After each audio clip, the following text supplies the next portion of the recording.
more mixed messaging on the Middle East? Where does Europe stand after Israel strikes on Iran and the ensuing conflict?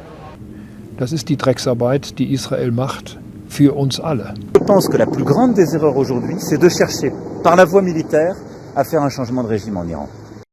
While the EU Commission President has stressed Israel's right to defend itself, the bloc's foreign affairs chief cautioned against US involvement and appeared less supportive after hosting crisis talks with EU states. The short-term consequences of fire between Israel and Iran could delay Iran's nuclear efforts. But there is no certainty that Israel will get what it seeks in this way. Still, there is agreement on key points across a bloc which has long slammed Tehran's repressive regime and its support to Russia. Iran cannot have a nuclear bomb, and diplomacy is the solution to prevent this. France now says it wants to take some sort of initiative in the coming days with European partners to try and end the conflict.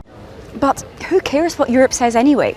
The US, Israel and Iran seem to pay little heed, with Trump even taking a public swipe at French President Macron in recent days. But this apparent irrelevance wasn't inevitable. The EU was central to negotiating the last Iran nuclear deal a decade ago, the one Donald Trump then tore up when he first entered office. But since then, many analysts say Europe has lost credibility in the Middle East due to its deep divisions over the war in Gaza. Those are coming to a head now too, as the bloc weighs whether to back its criticism of Israel's blockade and bombardment of the Strip with actions. Momentum toward possible punitive measures had been growing, but now the Israel-Iran conflict is complicating calculations along familiar lines, with some states such as Germany and Czechia suggesting Israel is responding reasonably to Iranian threats, and other states such as Spain keeping up pressure to act over the mounting humanitarian crisis in Gaza, with civilians in Iran and Israel also caught in the crossfire.